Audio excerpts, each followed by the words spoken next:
Tu farsa es un insulto a mi amor, Manuel. Eres un tramposo y me has humillado. La voz de Sofía de la Vega era como el filo de un cristal roto, cortando el silencio opulento del gran salón, un espacio donde hasta el aire parecía caro y enrarecido por la tensión. Vestida con un traje de novia que costaría más que una vida entera de trabajo honesto, su rostro era una máscara de furia contenida, una obra de arte del engaño que contradecía la supuesta pureza del blanco satén que la envolvía con una elegancia casi violenta, como una armadura para una batalla que solo ella conocía. Apuntaba con un dedo tembloroso, adornado con un diamante obsceno, a Manuel, hundido en su silla de ruedas, cuya expresión sombría no revelaba nada en absoluto, un lienzo en blanco sobre el que ella pintaba su indignación. Su cabeza gacha parecía aceptar la lluvia de acusaciones, una postura de derrota que a cualquiera le rompería el corazón, pero que a Elena le pareció sospechosamente ensayada. Elena, de pie junto a un carrito de limpieza, sintió que su propio corazón se encogía dolorosamente. Llevaba su uniforme con la dignidad de siempre, sus guantes amarillos eran la única nota de color humilde en una escena de lujo y desprecio. Observaba no solo la rabia calculada de Sofía, sino la crueldad metódica en sus ojos, una frialdad que helaba la sangre. Ella no siente dolor, solo rabia por un plan frustrado, pensó Elena, mientras el eco de las palabras de Sofía aún flotaba en el aire cargado. El silencio que siguió al grito de Sofía fue pesado, denso, casi se podía tocar, como un manto de terciopelo asfixiante que caía sobre la escena. Si te gusta este tipo de contenido, no te olvides de suscribirte a nuestro canal. Publicamos videos todos los días, y dale like al video si te gusta esta historia, y déjanos en los comentarios contándonos de dónde eres, y a qué hora nos escuchas. Elena permaneció inmóvil, convertida en una estatua de sal, una espectadora invisible de una tragedia que no le correspondía, pero que sentía en lo más profundo de su ser como si fuera propia. Llevaba 40 años limpiando las mansiones de los ricos, y en ese tiempo había aprendido a leer las emociones que se escondían detrás de las puertas cerradas y las sonrisas forzadas de las fotografías en marcos de plata.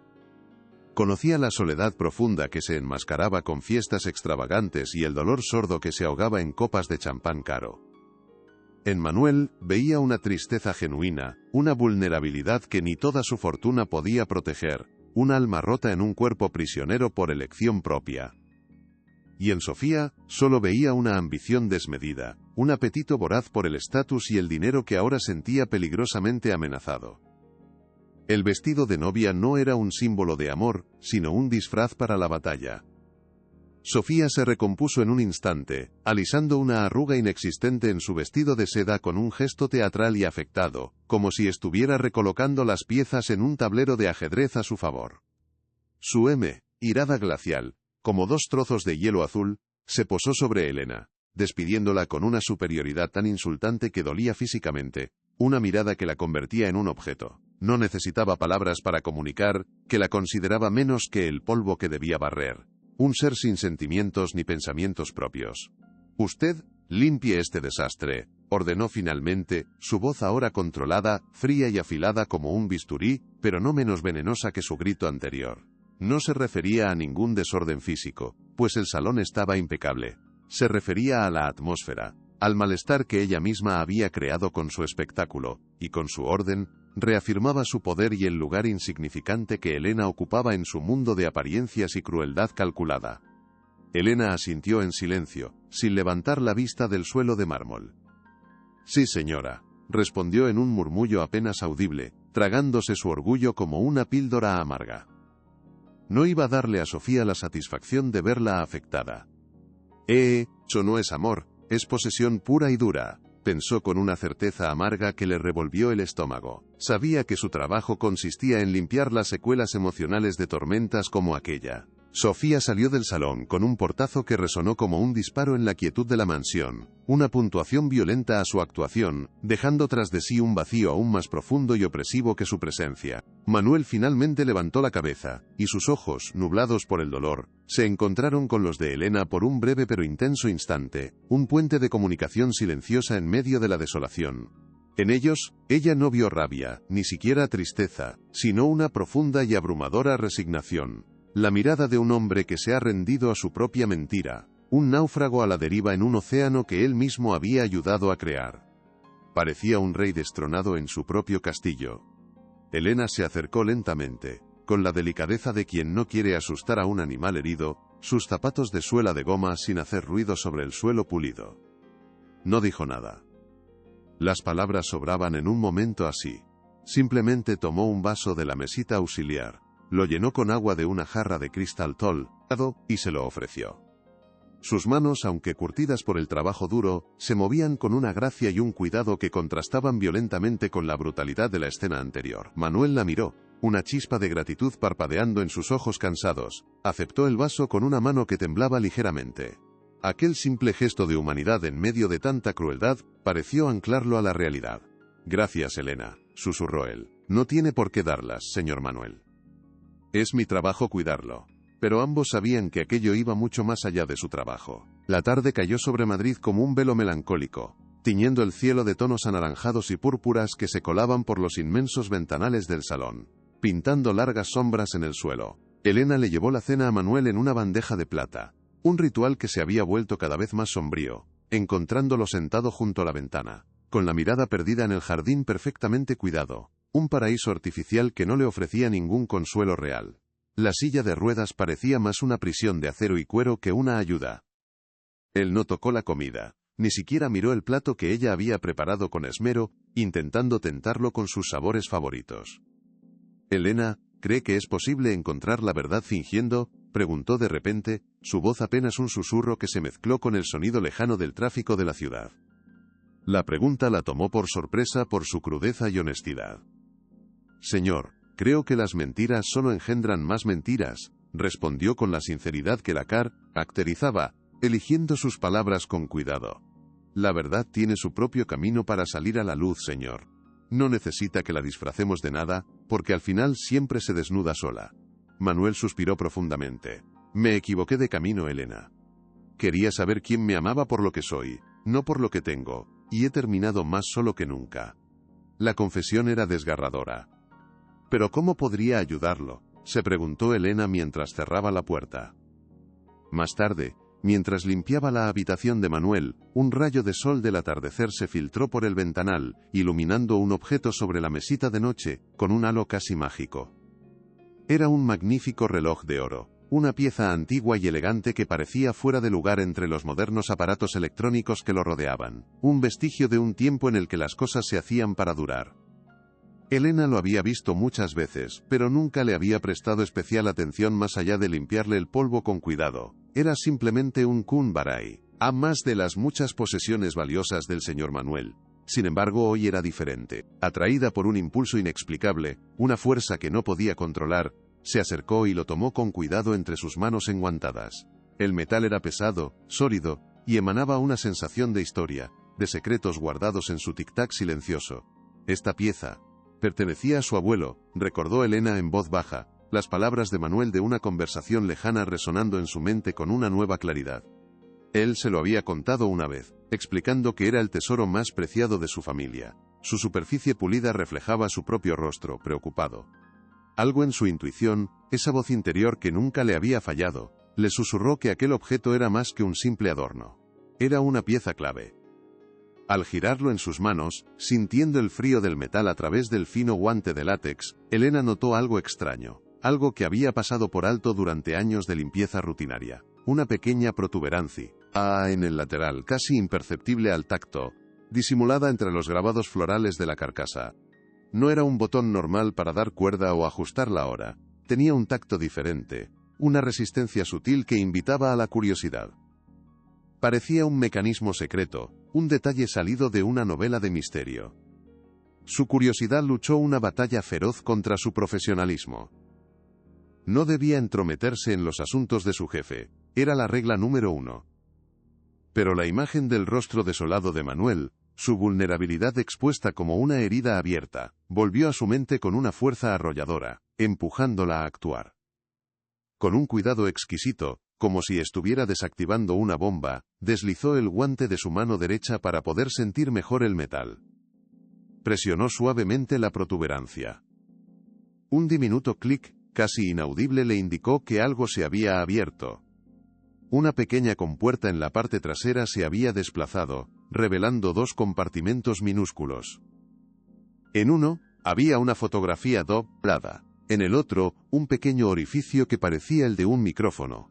Elena sintió un escalofrío. Aquello no era un simple objeto. Era un guardián de secretos. Tengo que protegerlo. De ella y de sí mismo, se dijo Elena con una firmeza que la sorprendió a ella misma, una resolución que nacía de la pura indignación y de un instinto protector que no sabía que poseía. Con la punta de una uña, extrajo con sumo cuidado la diminuta fotografía del compartimento, temiendo que se deshiciera en polvo. La desdobló lentamente sobre la palma de su mano. La imagen, aunque descolorida por el paso de las décadas, mostraba a un Manuel mucho más joven, quizás un adolescente, de pie junto a un hombre mayor de sonrisa amable y ojos cálidos que le pasaba un brazo protector por los hombros. Debía de ser su abuelo. Ambos parecían genuinamente felices, capturados en un momento de pura conexión, en un mundo muy alejado de la tensión y el artificio venenoso de la mansión actual. Elena sintió una punzada de tristeza por el joven de la foto y por el hombre roto en el que se había convertido. Volvió a mirar el otro compartimento, el del misterioso micrófono. ¿Una grabadora de voz? La idea era tan extraña como fascinante. Sin saber muy bien por qué, sintió instintivamente que no debía activar nada allí. Decidió guardar la pieza, esconderla, no para robarla, sino para ponerla a salvo. Temía que Sofía pudiera encontrarla y destruirla.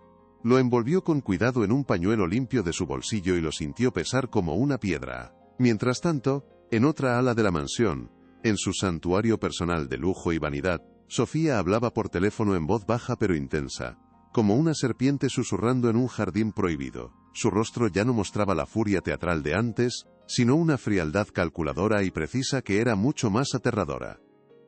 Todo va según lo previsto, Ricardo, decía a su interlocutor, paseándose descalza sobre una alfombra de seda persa. La escena ha sido perfecta. Parecía completamente devastado, roto, a punto de desmoronarse. Un poco más de presión y firmará lo que sea sin leerlo. Hizo una pausa, escuchando con una sonrisa torcida en los labios, una mueca de triunfo anticipado. No sospecha nada en absoluto. Está demasiado ocupado compadeciéndose de sí mismo en esa estúpida silla. Es patético, de verdad. Su risa fue corta y sin alegría, como el tintineo de 2 monedas de hielo chocando entre sí. El doctor Salas ya tiene los informes listos para cuando los necesitemos. En cuanto demos el siguiente paso, nadie dudará de su condición mental. Y entonces, todo será nuestro, querido, absolutamente todo. Su plan era meticuloso, una obra maestra de la codicia. No podía imaginar que una humilde empleada estaba a punto de convertirse en el mayor obstáculo para su ambición desmedida. El verdadero juego acababa de empezar. Al día siguiente, la atmósfera en la mansión era aún más tensa, el aire cargado de electricidad estática, como antes de una tormenta. Sofía se movía por la casa con una energía depredadora, como un tiburón que huele sangre en el agua, buscando una debilidad. La confrontación que Elena tanto temía no tardó en llegar, era inevitable. Sofía la interceptó en el pasillo principal, bloqueándole el paso con una autoridad que no le correspondía. ¿Ha visto el objeto del señor Manuel? ¿El de oro que siempre está en su mesita de noche?, preguntó Sofía, su tono falsamente casual, pero sus ojos eran 2 fragmentos de hielo que la analizaban sin piedad. El corazón de Elena dio un vuelco violento, golpeando contra sus costillas como un pájaro atrapado, pero mantuvo la compostura. No, señora. He limpiado su habitación esta mañana como siempre, pero no me he fijado en ese detalle en particular. Mintió, odiando el sabor amargo de la falsedad en su boca. Sabía que negar haberlo visto era la única opción. Sofía la estudió durante un largo momento, un silencio cargado de amenazas. ¡Qué extraño! Es una pieza de gran valor. Sentimental y económico. Espero que aparezca pronto. Sería una verdadera lástima que tuviéramos un ladrón en la casa, ¿no cree Elena? La amenaza era velada pero tan clara y afilada como un cuchillo. Por supuesto, señora. Sería terrible, respondió Elena, su voz firme a pesar del temblor que sentía en su interior. Mantuvo la mirada baja, mostrando la sumisión que Sofía esperaba de ella, interpretando el papel que le habían asignado para no despertar más sospechas. La mujer asintió lentamente, saboreando el poder que ejercía sobre la empleada, disfrutando de su miedo palpable. Asegúrese de buscar bien mientras limpia, con mucho cuidado, y si ve algo inusual, cualquier cosa fuera de lugar, hágamelo saber de inmediato. Confío en su discreción, Elena. Dicho esto, se alejó con un contoneo estudiado, el taconeo de sus zapatos de diseñador, resonando en el mármol como el martillo de un juez. Elena se quedó allí, respirando profundamente para calmar su corazón desbocado. El plan de Sofía se estaba volviendo peligrosamente claro. Necesitaba una razón para deshacerse de ella, porque Elena era la única persona que mostraba un afecto genuino por Manuel. Acusarla de robo era la coartada perfecta. Ella no busca la pieza, busca una excusa para destruirme, pensó Elena con una claridad aterradora. La guerra había sido declarada, aunque de forma silenciosa y sutil. ¿Sería suficiente su dignidad para ganar? Esa misma tarde, la situación empeoró drásticamente, tal como Elena había temido. Sofía reunió a todo el personal de servicio en el salón principal, un acto sin precedentes que sembró la confusión y el miedo entre los empleados. Manuel no estaba presente, convenientemente ausente de la farsa. Con una expresión de grave preocupación que no engañaba a Elena ni por un segundo, anunció que una valiosa pieza familiar, una reliquia insustituible, había desaparecido misteriosamente de la habitación del señor Manuel. He decidido, muy a mi pesar, que se realizará una investigación interna, dijo, su mirada recorriendo lentamente los rostros asustados, deteniéndose un segundo más de lo necesario en Elena, poniéndole una diana invisible en la espalda. Se registrarán las taquillas y las pertenencias personales de todos. Es un procedimiento lamentable pero necesario para proteger el patrimonio de esta familia y para desenmascarar al traidor que tenemos entre nosotros. El murmullo de indignación y miedo se extendió entre el personal. Era una humillación colectiva, una demostración de desconfianza que envenenaba el ambiente de trabajo. Elena sintió que todas las miradas se volvían hacia ella, cargadas de sospecha. La trampa estaba perfectamente tendida. Justo cuando el grupo comenzaba a dispersarse para dirigirse a la zona del personal, con los guardias de seguridad esperando como lobos a la entrada, Elena tomó una decisión arriesgada. Se acercó a una de las macetas gigantes que adornaban el salón, una que contenía una frondosa palmera de interior, cuyas hojas caían en cascada. Con un movimiento rápido y disimulado, mientras fingía ajustar el nudo de su delantal para ocultar su acción, dejó caer el pañuelo con la pieza dentro, hundiéndolo ligeramente en la tierra húmeda, cerca de la base del tronco, donde quedaría oculto por las hojas más bajas. Era un escondite temporal, imperfecto y arriesgado, pero era lo único que se le ocurrió en ese momento de pánico. Rezó para que nadie la hubiera visto, y para que estuviera a salvo allí, hasta que pudiera recuperarlo. Se unió al resto del grupo con el corazón en un puño, su rostro una máscara de calma que ocultaba la tormenta que se desataba en su interior. Sabía que aquello era solo el principio, una escaramuza antes de la batalla real. Sofía no se detendría hasta verla destruida y en la calle, lejos de Manuel. Algo estaba a punto de romperse, y no era un objeto de valor, sino la confianza. El registro de su taquilla fue una experiencia humillante, una violación de su intimidad que la hizo sentir sucia y expuesta. El guardia de seguridad, un hombre con cara de pocos amigos y modales bruscos, vació su contenido sobre un banco con una rudeza innecesaria. Allí quedaron esparcidos los humildes tesoros de su vida, su viejo abrigo, un par de zapatos cómodos para cambiarse, una novela de bolsillo a medio leer, las fotos de sus nietos sonriendo que siempre la acompañaban como un amuleto. Objetos personales que contaban la historia de su vida sencilla, ahora expuestos a la fría mirada de la sospecha de todos.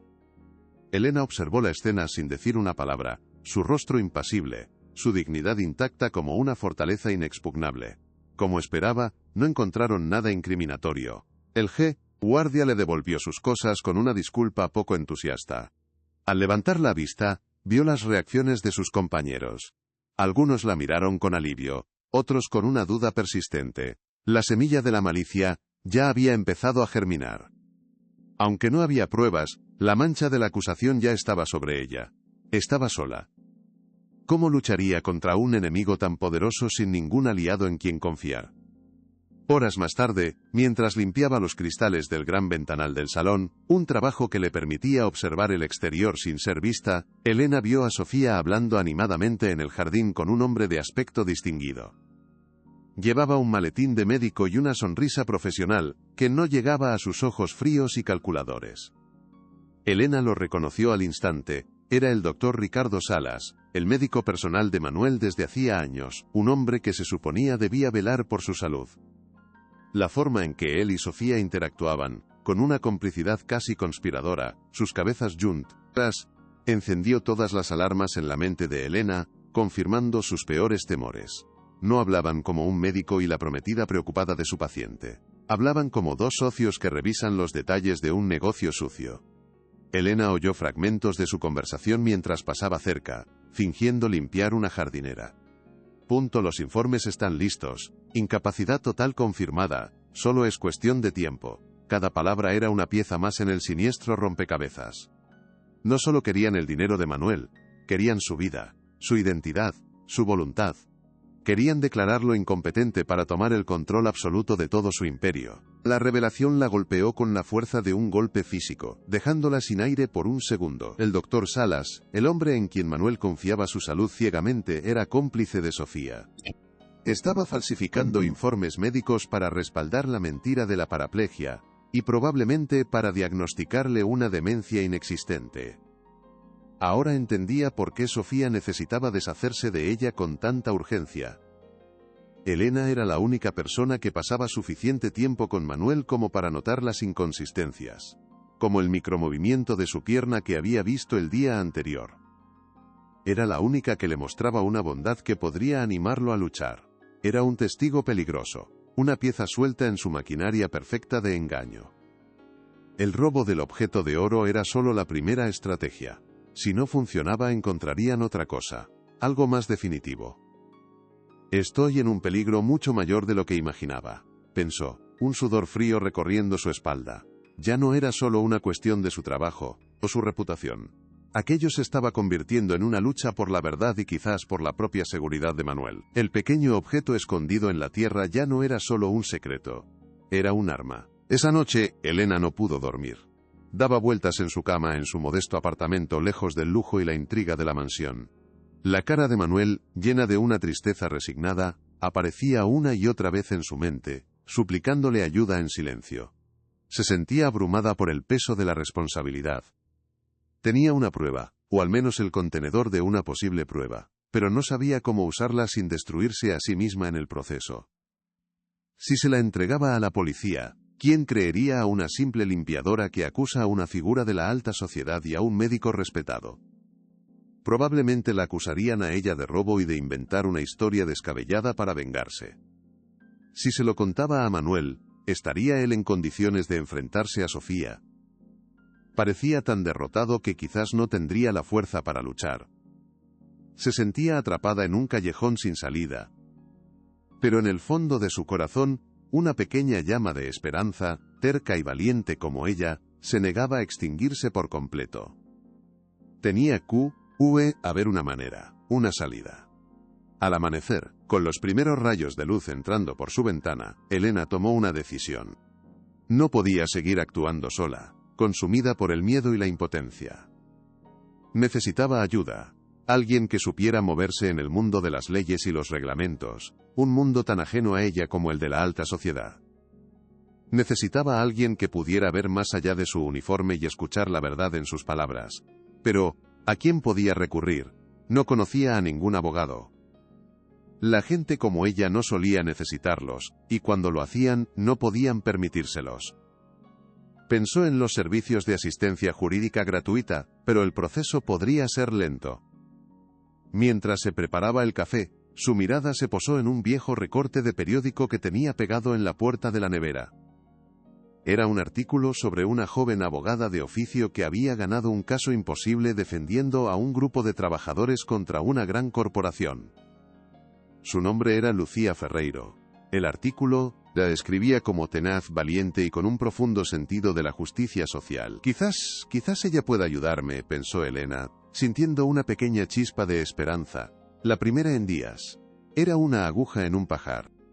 Elena llegó a la mansión esa mañana con una nueva determinación grabada en su rostro, una armadura invisible que la protegía del ambiente tóxico. El miedo seguía presente, pero ahora estaba canalizado en un plan de acción. Durante una pausa para el almuerzo, buscó en el viejo teléfono de la cocina el nombre de la abogada, Lucía Ferreiro. Encontró la dirección de un pequeño despacho en un barrio obrero de Madrid, no muy lejos de su casa, un detalle que le dio aún más confianza. Decidió que iría a verla esa misma tarde, en cuanto terminara su turno.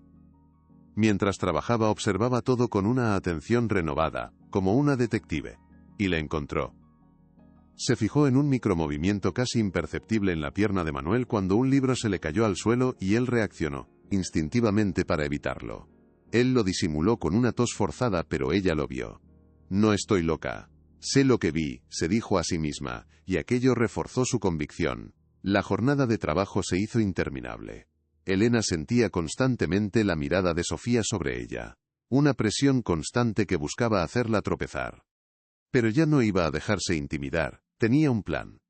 El turno por fin terminó, y el sol de la tarde comenzaba a dorar los tejados de la ciudad. Con el corazón latiendo con la fuerza de un tambor de guerra, Elena se dirigió al salón principal, asegurándose de que no había nadie cerca. Se arrodilló junto a la gran maceta, fingiendo arreglar algo en el suelo para no levantar sospechas, y con manos temblorosas pero rápidas, recuperó el pañuelo con la pieza de oro. El metal estaba frío por el contacto con la tierra húmeda, un tesoro rescatado de las profundidades. Lo guardó en lo más profundo de su bolso, sintiendo su peso como si fuera el destino del mundo entero. Salió de la mansión sin mirar atrás, sintiéndose una fugitiva que escapa de una prisión de lujo y mentiras. El viaje en autobús hasta el despacho de la abogada fue un torbellino de pensamientos y miedos. ¿Y si la abogada no la creía? ¿Y si pensaba que era una ladrona resentida? Se repetía una y otra vez lo que iba a decir, intentando ordenar los hechos de una manera coherente y creíble. La historia sonaba increíble incluso para ella. Pero era la verdad. El despacho de Lucía Ferreiro era la antítesis de la mansión de Manuel, un refugio de conocimiento y justicia en medio del caos urbano. Se encontraba en la tercera planta de un edificio antiguo sin ascensor, en un barrio vibrante donde la vida bullía con una autenticidad que el dinero no podía comprar. Las paredes estaban cubiertas de estanterías repletas de libros de derecho y expedientes polvorientos que contaban historias de batallas legales. Elena se sentó en una silla de madera que había visto días mejores, con el bolso apretado sobre su regazo. Lucía, una mujer joven de mirada penetrante y directa, la escuchó con una atención inquebrantable, sin interrumpirla ni una sola vez mientras Elena desgranaba su historia. Cuando Elena terminó, el silencio se instaló en la pequeña oficina. «Entiendo, es una acusación gravísima, Elena», dijo finalmente Lucía. «Y sin pruebas contundentes, es su palabra contra la de Sofía de la Vega y un médico reputado. ¿Sabe lo difícil que será, verdad?». Elena asintió, sintiendo un nudo en la garganta. «Lo sé. Por eso he venido a verla. Sé que no le tiene miedo a los poderosos». Lucía sonrió por primera vez. No les tengo miedo. Y por eso debemos ser más inteligentes que ellos. Tengo algo que podría cambiarlo todo, susurró Elena, abriendo por fin su bolso con manos que temblaban visiblemente. Sacó con sumo cuidado el pañuelo de tela, y lo desenvolvió con un cuidado casi reverencial sobre la desgastada mesa de madera de Lucía, como si fuera una ofrenda sagrada. Allí, bajo la cruda luz de un flexo, el objeto brilló con una luz propia. «Este es el objeto del abuelo del señor Manuel. Es la pieza que Sofía dice que he robado, pero la verdad es que yo lo encontré y lo protegí, porque sentí que era importante». Lucía se inclinó para examinarlo. Escuchó atentamente cómo Elena le explicaba el descubrimiento del compartimento secreto, la diminuta fotografía y el misterioso orificio. «No he querido tocar nada más. Mi instinto me dice que es la clave de todo esto», concluyó Elena. «Su instinto es correcto, Elena». «Esto podría ser una bomba de relojería», pensó Lucía, mientras se ponía unos guantes de látex. Tomó la pieza con delicadeza. «Si contiene una grabación, debemos asegurarnos de que se reproduce en el momento y lugar adecuados. ¿Confía en mí para manejar esto, Elena?» «Con toda mi alma, abogada», respondió la mujer sin dudar. Lucía le dio instrucciones claras y precisas, como un general a su soldado antes de la batalla más importante de su vida. «Vuelva a la mansión y compórtese con total normalidad. No confronte a Sofía bajo ninguna circunstancia, no le dé ninguna razón para sospechar que usted sabe algo. Sea invisible, como lo ha sido durante 40 años para ellos, pero ahora con un propósito. Hizo una pausa significativa, mirando a Elena directamente a los ojos. Su mayor ventaja ahora mismo es que ella la subestima por completo. La ve como una simple empleada, ignorante y fácil de manipular. Use eso a su favor. La gente arrogante comete errores, Elena. Y nosotros estaremos ahí para recogerlos. Observe todo. Escuche todo. Cualquier detalle, por pequeño que sea, puede ser la pieza que nos falte. Elena asintió, memorizando cada palabra. Pero, ¿y si me despiden? ¿Y si llaman a la policía ahora mismo? Lucía la miró fijamente. Si lo hacen, no se resista, mantenga la calma y niéguelo todo con tranquilidad. Llámeme de inmediato. Será la señal de que ellos han hecho el primer movimiento en falso. Y entonces, nosotros responderemos con toda la fuerza. ¿Entendido? Entendido, dijo Elena, sintiendo una extraña mezcla de terror y alivio. Tenía una aliada. Volver a la mansión fue una de las cosas más difíciles que Elena había hecho en su vida. Cada pasillo parecía más largo, cada sombra más amenazante. Pero las palabras de Lucía resonaban en su cabeza, dándole una fuerza que no sabía que tenía. Durante los días siguientes, se convirtió en la mejor actriz del mundo. Limpiaba, sonreía sumisamente y obedecía las órdenes de Sofía con una eficiencia silenciosa. Por dentro era un torbellino de nervios. Soy invisible, soy parte del mobiliario. Se repetía a sí misma como un mantra. Sofía, cada vez más impaciente al ver que su plan no daba frutos inmediatos, empezó a cometer pequeños errores. Dejaba a la vista extractos de tarjetas de crédito con gastos exorbitantes. Hablaba por teléfono con el doctor Salas en un tono demasiado confiado. Y Elena, la empleada invisible, lo veía todo. Cada noche al llegar a su casa anotaba cada detalle en un pequeño cuaderno. Fechas, horas, fragmentos de conversaciones. El cuaderno se fue llenando de pruebas circunstanciales. Pronto, Sofía, tu arrogancia será tu perdición, pensaba Elena mientras escribía. La espera era una tortura, pero necesaria. El golpe llegó una mañana, de la forma más abrupta y cruel posible. Elena estaba limpiando la biblioteca cuando Sofía entró, flanqueada por 2 guardias de seguridad. Ya no había sonrisas falsas ni amenazas veladas. Su rostro era una máscara de furia fría. Elena, estás despedida. Recoge tus cosas y lárgate de esta casa ahora mismo, dijo, su voz cortante como el hielo. Hemos encontrado nuevas pruebas que te incriminan en el robo. La policía está de camino para detenerte. Era una mentira descarada, una última y desesperada jugada. Elena sintió que el suelo se abría bajo sus pies, pero recordó las instrucciones de Lucía. No entiendo de qué me habla, señora. Yo no he robado nada, dijo con una calma que sorprendió a la propia Sofía. No se resistió. Dejó que los guardias la escoltaran hasta su taquilla, y mientras la sacaban de la mansión, logró sacar su viejo teléfono móvil y marcar el número de Lucía.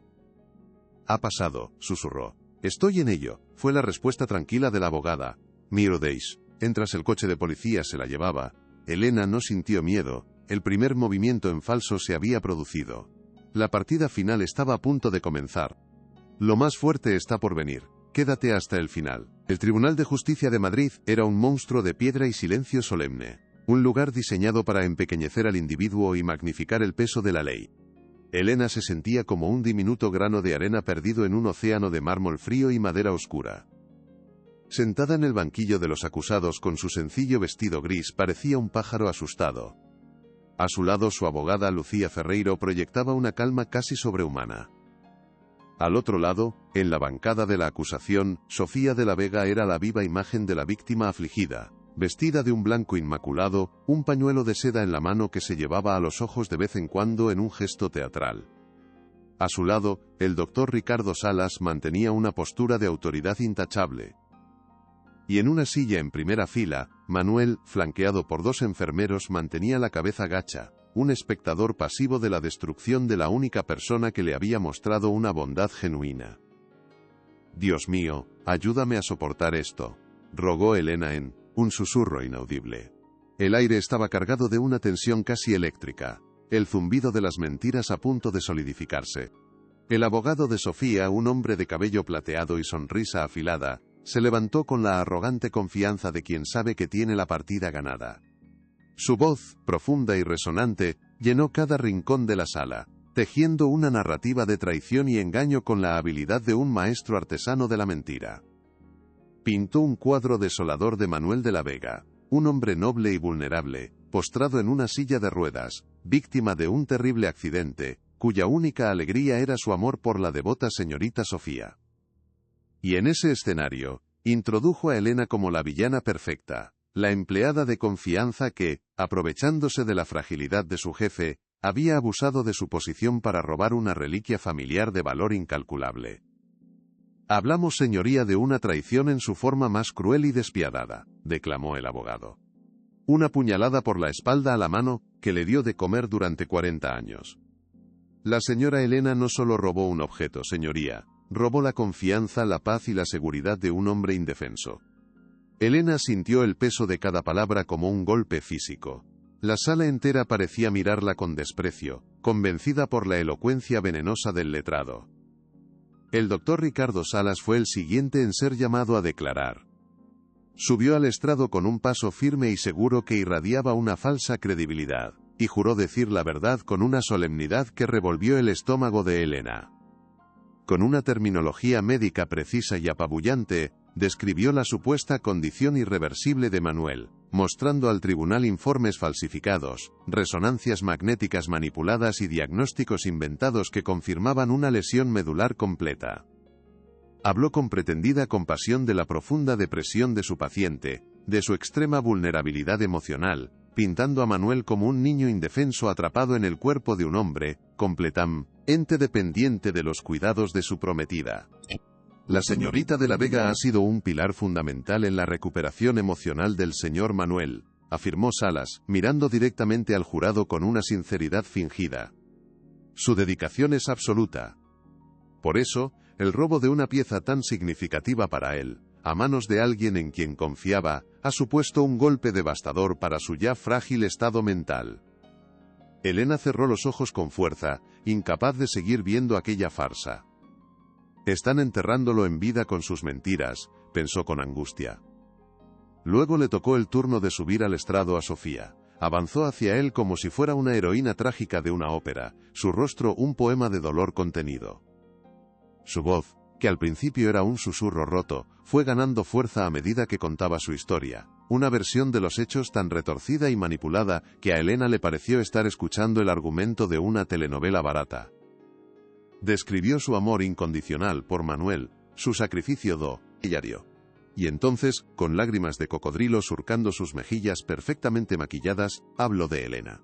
Yo la quería, de verdad, la quería como a una madre, sollozó de forma convincente. Confiaba en ella plenamente. Le abrí las puertas de nuestra casa y de nuestro corazón. Y ella nos lo pagó así, robándonos de la manera más cruel. No es por el valor del objeto, señoría, es por lo que representaba. Era la última conexión de Manuel con su amado abuelo. Y ella se lo arrebató, sin piedad.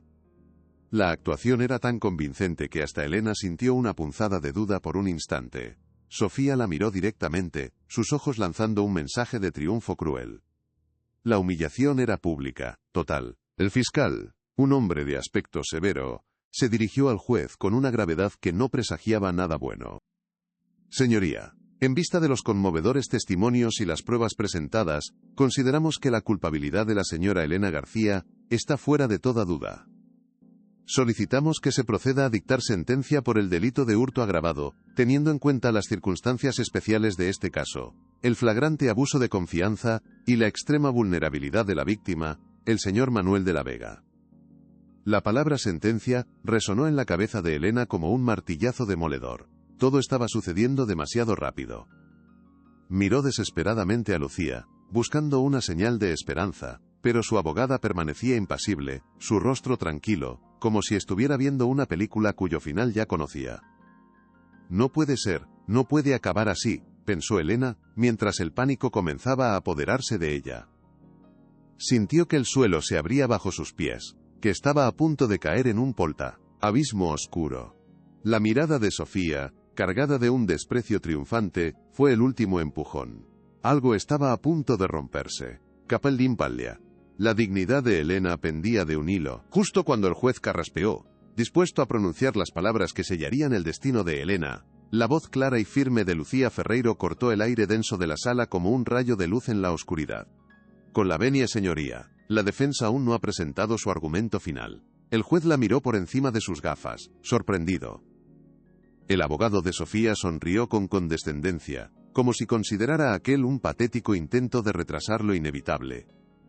Proceda, letrada, concedió el juez. Lucía se levantó lentamente, su figura delgada pero erguida irradiando una confianza que pareció cambiar la energía de la sala. No se dirigió al juez. Se dirigió directamente a Sofía, que seguía en el estrado. Señorita de la Vega, ha descrito usted su amor por el señor Manuel como incondicional y puro.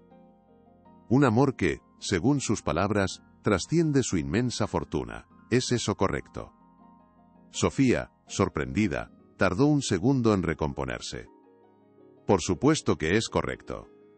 Amo a Manuel por quien es, dijo con una convicción forzada. ¿Podría entonces explicarnos las transferencias por valor de 200.000 euros a una cuenta en las Islas Caimán a nombre del doctor Ricardo Salas en los últimos 6 meses?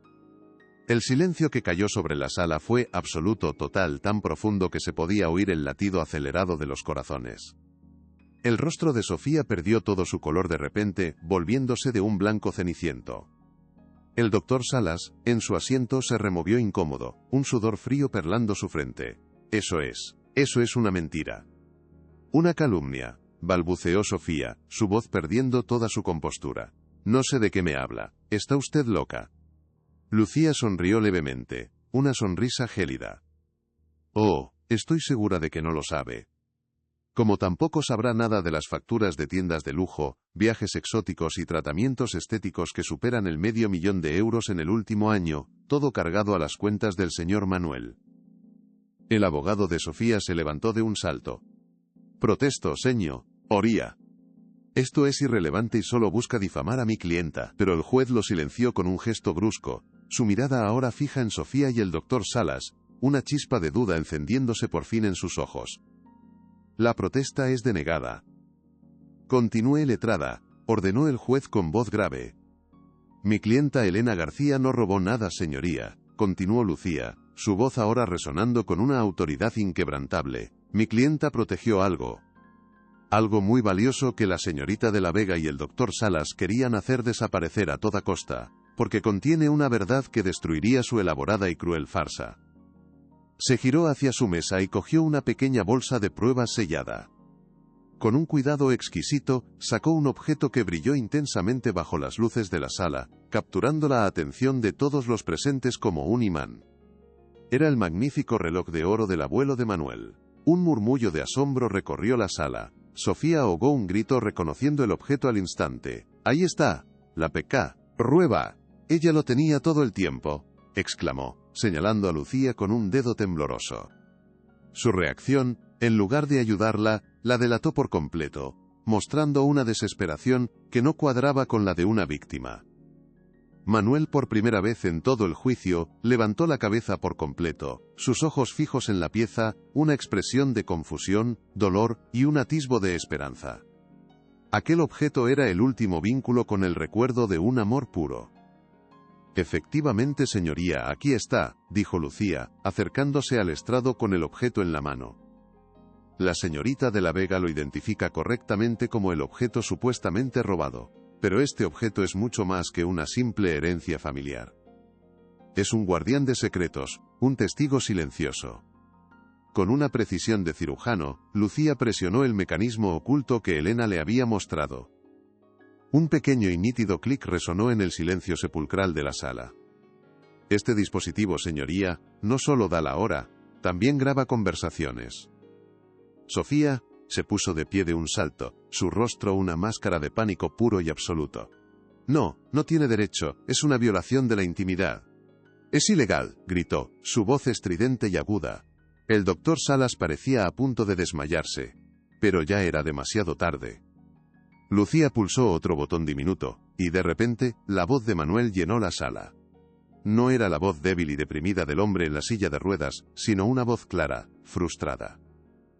Y no puedo más, Javier. Llevo 6 meses fingiendo esta maldita parálisis. 6 meses. Solo quería saber si Sofía me amaba de verdad. Y creo que ya tengo la respuesta. No es amor. Es una jaula de oro. Y ella es la carcelera. Tengo que acabar con esta farsa. La grabación terminó abruptamente, pero el eco de las palabras de Manuel siguió flotando en el aire viciado de la sala, una verdad tan brutal y desnuda, que dejó a todos sin aliento. El silencio que siguió fue más ruidoso y elocuente que cualquier grito. Era el silencio del shock, de la revelación, de una mentira colosal derrumbándose sobre sí misma. Sofía se quedó paralizada, con la boca abierta, su rostro una mezcla grotesca de incredulidad y terror.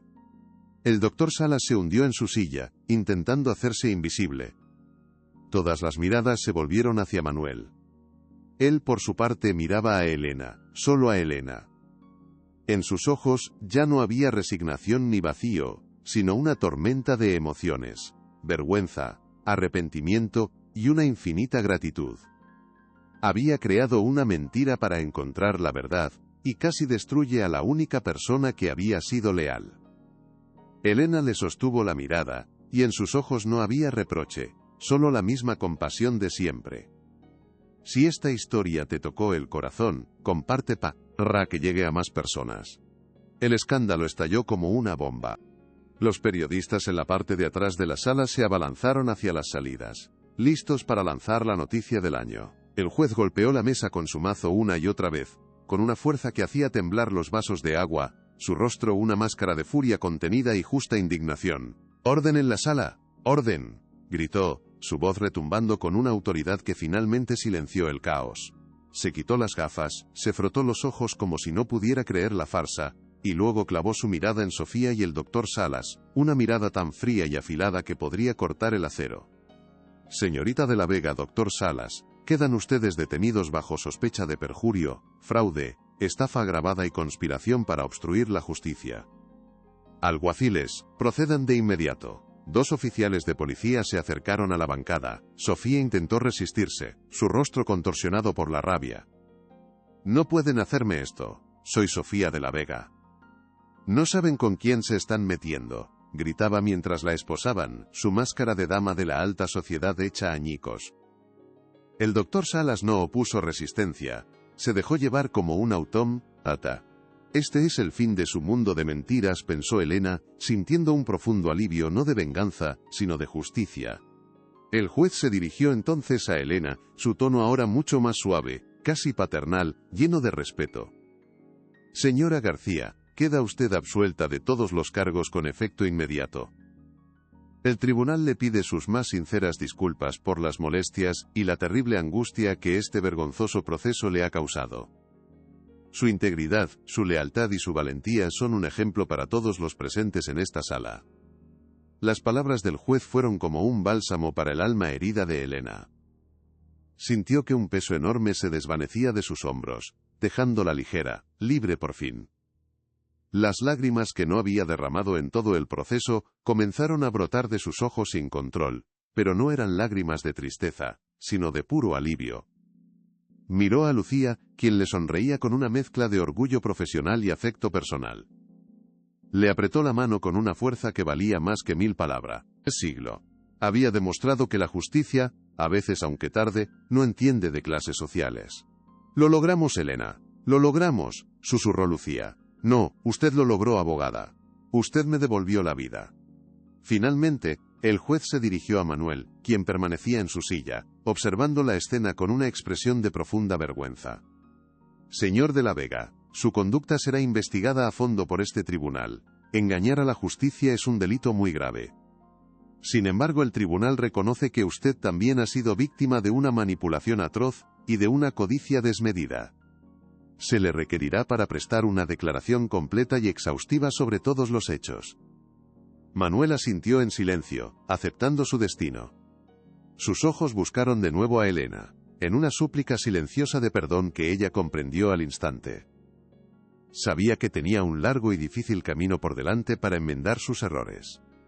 El primer paso, y el más complicado, sería perdonarse a sí mismo por el daño que había causado. La riqueza que tanto había temido que ocultara la verdad, se había convertido paradójicamente en el cebo de su propia trampa. Pero gracias a la dignidad inquebrantable de una mujer a la que apenas había visto como parte del mobiliario, ahora tenía una segunda oportunidad. Una oportunidad para ser por fin, simplemente Manuel. Al salir del juzgado, Elena y Lucía se vieron rodeadas por un enjambre de cámaras y micrófonos. Los periodistas, que antes la habrían ignorado por completo, ahora se peleaban por conseguir una declaración suya. Señora García, ¿qué se siente al ser exonerada de esta manera tan espectacular? ¿Cómo descubrió la verdad sobre la señorita de la Vega? ¿Qué le diría a Sofía de la Vega ahora mismo? Elena, abrumada por la tensión repentina, se sintió pequeña e indefensa de nuevo. Pero Lucía le puso un brazo protector sobre los hombros, guiándola a través de la multitud con la misma calma que había mostrado en la sala. Mi clienta no hará declaraciones por el MOME, NTO, dijo Lucía con voz firme. Solo quiere volver a su casa y descansar. La verdad ha hablado por sí misma hoy, y no necesita más comentarios. Elena se aferró al brazo de su abogada. Mientras se abrían paso, vio a lo lejos cómo sacaban a Sofía del edificio, esposada, intentando ocultar su rostro. Era la imagen de la arrogancia derrotada. Elena no sintió satisfacción, solo una profunda tristeza por una vida desperdiciada en la codicia. Una semana después del juicio, un silencio espeso y antatural se había apoderado de la mansión de la Vega. Manuel se movía por las estancias vacías, no en su silla de ruedas, sino sobre sus propios pies, con pasos lentos y vacilantes, como un hombre que aprende a caminar de nuevo, no solo física, sino también moralmente. Cada objeto de lujo, cada cuadro caro, le parecía ahora una burla, un recordatorio tangible de la superficialidad en la que había vivido. La ausencia de Elena era un vacío mucho más grande que el dejado por Sofía. Era la ausencia de la decencia, de la bondad sin artificios. Se sentía profundamente avergonzado no solo por su engaño, sino por su ceguera, por no haber sido capaz de ver el tesoro de integridad que tenía delante cada día. Fui un necio, un completo necio, se repetía una y otra vez. Sabía que una disculpa no sería suficiente para enmendar el daño que le había hecho pasar a la única persona que había demostrado una lealtad incondicional. Pero era el único lugar por donde podía empezar a reconstruir su vida. Reunió el valor que no había tenido en meses y condujo él mismo su coche, un modelo discreto, hasta el barrio de Elena. La dirección, que había conseguido a través de los antiguos registros de personal, lo llevó a un edificio de ladrillo rojo, humilde pero cuidado, con geranios en los balcones. Se sintió como un extraño en un mundo ajeno, un mundo real y auténtico. Subió las escaleras a pie, sintiendo el esfuerzo en sus piernas desacostumbradas, cada peldaño una penitencia autoimpuesta. Al llegar a la puerta de Elena, dudó por un largo instante, su mano suspendida en el aire, a punto de llamar al timbre. El miedo al rechazo era casi paralizante. ¿Y si no me abre? ¿Y si me cierra la puerta en la cara?, pensó. Pero sabía que se lo merecía. Se merecía eso y mucho más. Finalmente, respiró hondo y llamó, el sonido del timbre resonando en el rellano silencioso como el inicio de un nuevo capítulo. Cuando Elena abrió la puerta, su rostro reflejó una sorpresa genuina, pero no hostilidad. Llevaba un delantal de flores, y olía a guiso casero. La invitó a pasar a su pequeño y acogedor salón, un espacio lleno de luz, libros y fotografías de sus nietos sonriendo. El contraste con la fría opulencia de la mansión era abrumador. Manuel se sentó en el borde de un sofá mullido.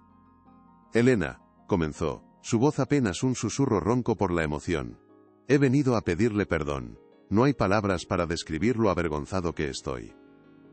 Puse su vida, su reputación y su libertad en un peligro terrible por mi egoísmo y mi estupidez. Fui un cobarde, me escondí detrás de una mentira y la arrastré a usted a mi desastre. Lo siento, Elena, lo siento desde lo más profundo de mi alma. Las lágrimas brotaron de sus ojos sin que pudiera controlarlas, lágrimas de un arrepentimiento sincero y doloroso. No había excusas en sus palabras, solo la cruda y desnuda verdad de su error. Elena lo escuchó en silencio, su mirada serena y compasiva. Ella se levantó y volvió de la cocina con un vaso de agua, ofreciéndoselo con el mismo gesto sencillo y bondadoso con el que lo había hecho en la mansión. Beba un poco, señor Manuel. Se le pasará, dijo con una calma que lo desarmó por completo.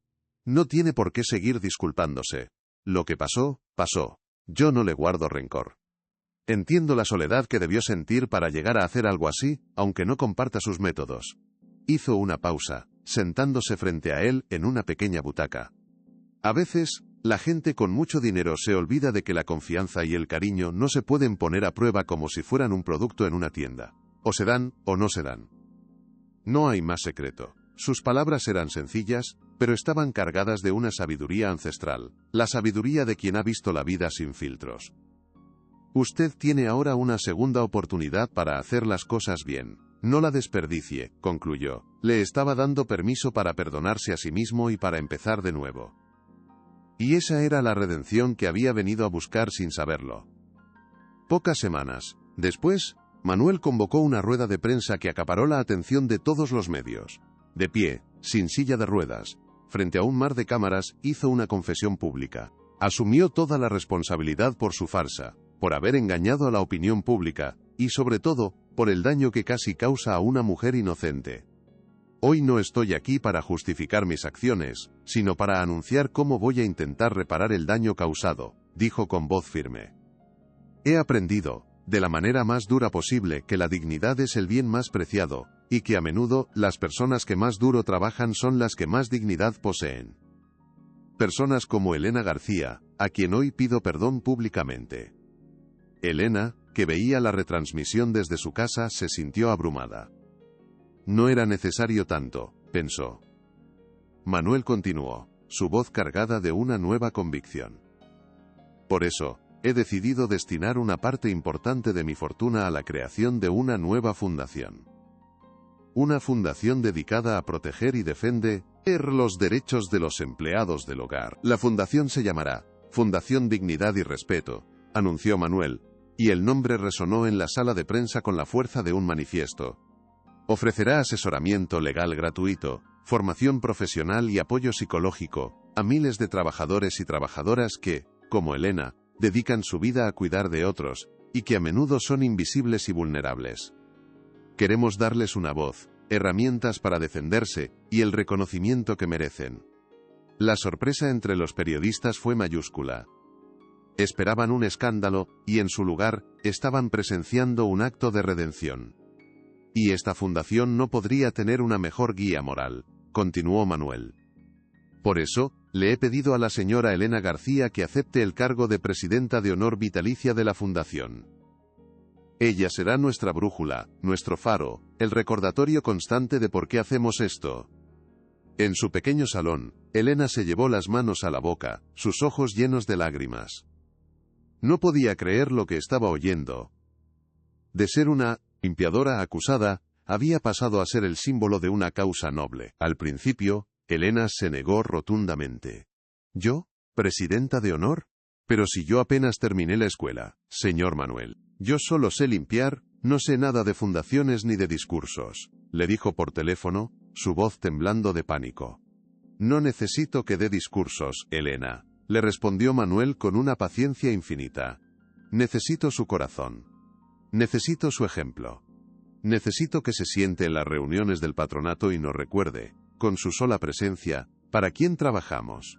Su sabiduría no está en los libros, Elena, está en sus manos y en su mirada. Por favor, no me diga que no. Sus palabras la conmovieron profundamente. Él no le estaba ofreciendo un cargo, le estaba ofreciendo un propósito que iba más allá de las paredes de una mansión. Le estaba pidiendo que convirtiera su experiencia, su dolor y su integridad en una fuerza para el bien. Tras una larga conversación con sus hijos y nietos, que la animaron con un orgullo desbordante, Elena aceptó. Está bien, señor Manuel, lo haré, pero con una condición. ¿Cuál? Que me siga llamando Elena, sin el señora. 5 años después del juicio que lo cambió todo, la Fundación Dignidad y Respeto era una institución consolidada, un referente a nivel nacional. Había atendido a más de 5.000 familias, ofreciéndoles no solo ayuda legal, sino algo mucho más importante, la restitución de su autoestima. El nombre de Elena García era sinónimo de integridad. Mientras tanto, Sofía de la Vega y el doctor Ricardo Salas cumplían condena en prisión, sus nombres ahora solo un recordatorio sombrío de cómo la codicia y la mentira llevan a la autodestrucción. Su mundo de apariencias se había derrumbado. Elena, ya jubilada oficialmente de su cargo, pasaba sus días cuidando de su pequeño jardín, disfrutando de sus nietos en una vida tranquila y profundamente feliz. A menudo recibía visitas de Manuel, un hombre transformado que había encontrado el amor en una arquitecta que valoraba su pasión por la justicia. Un día, le llevó un pequeño regalo. Dentro de una caja de terciopelo, había una medalla de oro con una simple frase: «Gracias por enseñarme el camino».